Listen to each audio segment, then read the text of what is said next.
So the second tip for our desk athletes, for anyone that's getting some challenges with the mid back, upper back area, is doing the actual foam rolling itself. This is one of my favorite things to do. I would do it quite often, especially at the gym before I do a workout or after. You're getting your foam roller, and right here what we're doing is we're targeting this area in through here, upper back region only, not in the lower spine. You're gonna place your foam roller.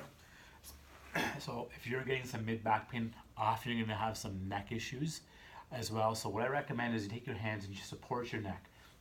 And what you're gonna do is you're rolling up and down the spine, okay? And when you come up to this part here, if you feel good, you can actually extend and flex the neck, come back and extend.